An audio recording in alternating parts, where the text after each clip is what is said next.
بن عاد المعروف بشداد بن عاد، ده من الجيل ال23 بالنسبة لسيدنا آدم. يعني بالنسبة للنسل سيدنا آدم هو الجيل ال23، يعني قلنا إنه شداد بن عديم وابن برشيم بن قفطير بن مصر بن مسلم بن هود بن عبد الله بن رواح الجارودي ابن عاد ابن عوص ابن إرم ابن سام ابن نوح ابن لامك ابن متوشخ ابن خنوخ ابن يارد ابن مهلايل ابن قنين ابن أنوش ابن شيس ابن آدم. فيبقى هو الجيل ال23. ومعروف إن سيدنا آدم كان طوله زي ما ذكر سيدنا رسول الله 60 ذراع. ال60 ذراع بيساوم ذراع تقريبا 60 سنتي، فبيساوم حوالي 36 متر. ففي الأجيال دي الأطوال ما كانتش قلت كتير.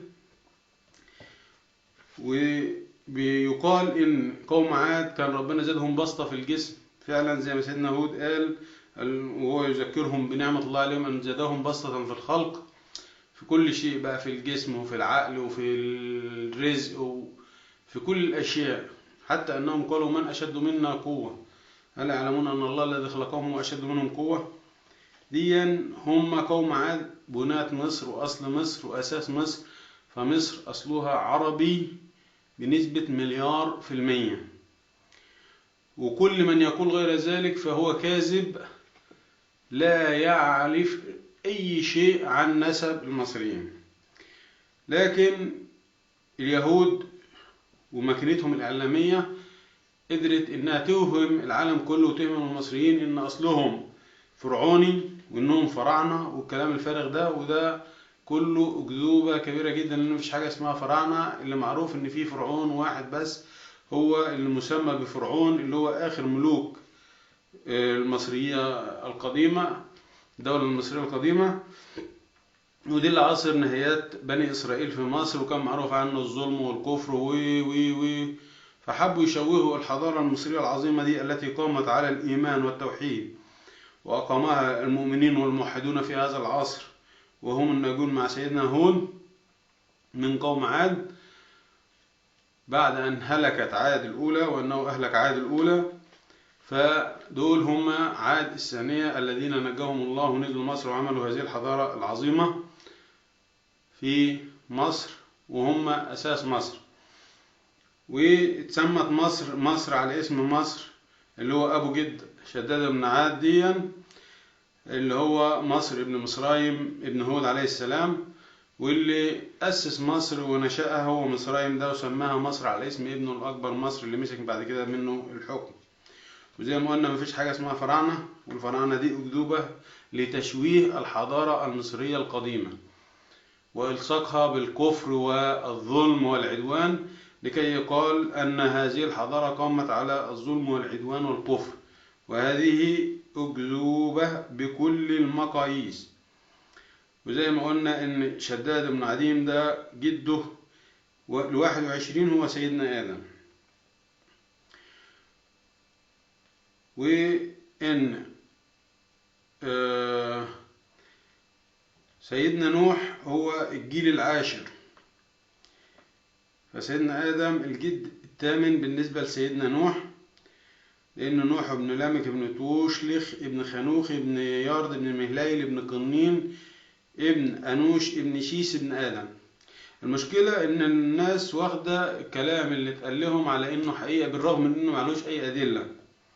يعني نتكلم على إن المصريين أصلهم فراعنة، مفيش أي دليل على الكلام ده، لكن الناس أخدته ككلام وخلاص بدون أي أدلة. إحنا معانا 10,000 دليل إن الكلام ده خطأ، وإن الحقيقة إنهم أصلهم يعود إلى سام ابن نوح اللي هم قوم عاد أو الناجون من قوم عاد في هذا الوقت. ونيجي تاني لحاجة تانية اللي هي زي ما اتكلمنا عليها قبل كده، اللي هي مسألة التحنيط وأكذوبة التحنيط. طبعا التحنيط ده كلام فارغ، وكله حاجات بسيطة جدا وسلسة جدا وسهلة جدا، عشان خاطر كده العلماء اللي قبل كده ما قدروش يوصلوا لها لأنها كانت بسيطة جدا. فهم بمخهم اللي مفكرين ان هم عباقرة ما قدروش يوصلوا للحاجات البسيطة دي، لأن دي محتاجة حاجة يعني مش عبقرية أو ولا حاجة، ده محتاجة، ده لو واحد فلاح عادي خالص وإنسان عادي وفكر في المسألة هيوصل لها من غير أي عبقرية، سر التحنيط ده.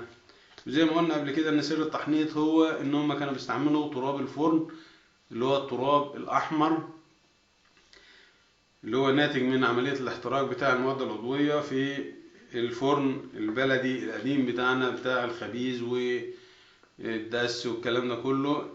الناتج الرماد الاسود اللي بيطلع من عملية الاحتراق دي هو ده اللي سر التحنيط ده كله فيه.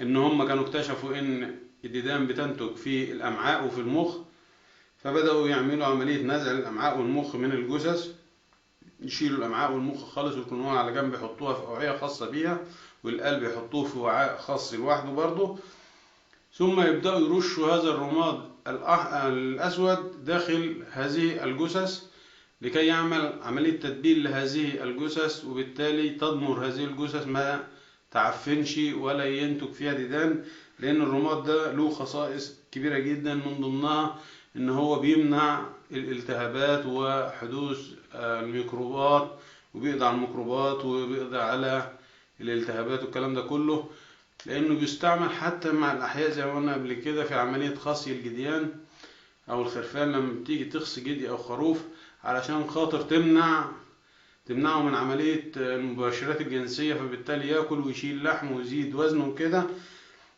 فبيفتحهم ويشيلوا الخصيتين بتوعه ويحطوا له رماد من الأسود ده ويخيطوا عليه علشان خاطر الرماد الأسود ده هيكوي مكان الجروح اللي هي الداخلية وهيكوي مكان الجرح الخارجي، فيمنع عملية الالتهاب، وفعلا بتنشف المسألة ومفيش أي مشاكل بتقابله، وبعيش عادي خالص الخروف أو الجدي اللي حصل فيه هذه العملية. وده اللي خلاهم ما قدروش يوصلوا له، لأن اللي كانوا بيبحثوا في المسائل دي ما هماش مصريين، اللي بحثوا في الحاجات دي ما هماش مصريين، لكن كانوا أجانب ما يعرفوش أسرار المصريين إيه وعظمة المصريين دي في إيه. تاني نقطة عايزين نتكلم عليها، احنا اتكلمنا دلوقتي وقلنا ان المصريين اصلهم قوم عاد، وان مفيش حاجة اسمها فراعنة، والفراعنة دي أكذوبة كبيرة، هو كان في فرعون واحد اللي هو عاصر نهايات بني اسرائيل، وده مذكور حتى في القرآن بخطب الله بفرعون فرد وليس صفة او جماعة. فرعون ذكر كفرد فقط في القرآن ولم يذكر كجماعة او صفة او غيره. وقلنا واتكلمنا برضه هو عن التحنيط، وقلنا ان التحنيط دي مسألة بسيطة جدا وسهلة جدا، لكن هم عبقرية المصريين في سهولة استعمالهم للأشياء المتاحة قدام منهم البسيطة جدا. هي دي العبقرية، مش العبقرية انك انت تعمل حاجة صعبة جدا انها تنفذ، لا، ده العبقرية انك تعمل الحاجة السلسة، الحاجة البسيطة والسلسة جدا.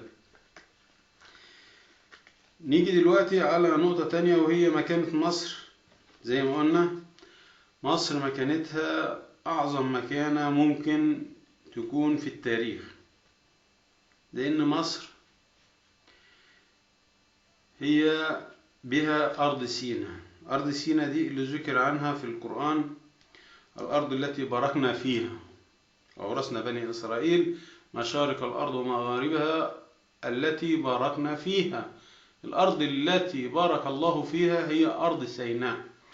لكن اللي كان بيفسر المسألة إنها في القدس أو المسجد الأقصى، دي طبعا كلام مش صحيح، لأن المسجد الأقصى ربنا ذكر عنه الذي باركنا حوله وليس فيه. الأرض الذي باركنا فيها هي أرض سيناء، فهي أرض مباركة وبها الوادي المقدس، فاخلع عن عينيك إنك بالوادي المقدس طوى، وفيها جبل الطور الذي تجلى الله له. المكان الوحيد في الأرض الذي تجلى الله له هو في سيناء في مصر. فمصر مكانتها مكان عظيمة جدا، وهي البلد الوحيدة في تاريخ البشرية مثلا اللي ذكرت في القرآن أكثر من مرة. لا يدخلوا مصر إن شاء الله آمنين ويهبطوا مصر،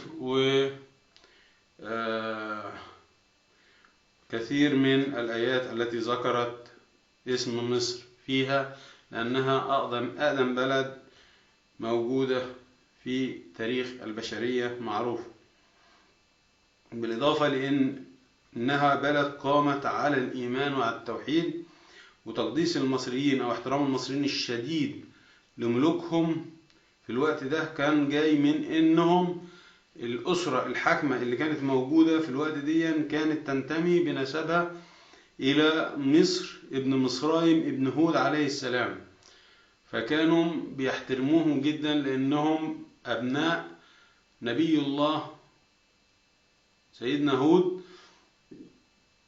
زي ما قلنا، وهو كان المنقذ بالنسبة لهم وهو الهادي بالنسبة لهم، فبالتالي كان احترامهم له وليهم احتراما لنسبهم العظيم الذي يعود إلى سيدنا هود.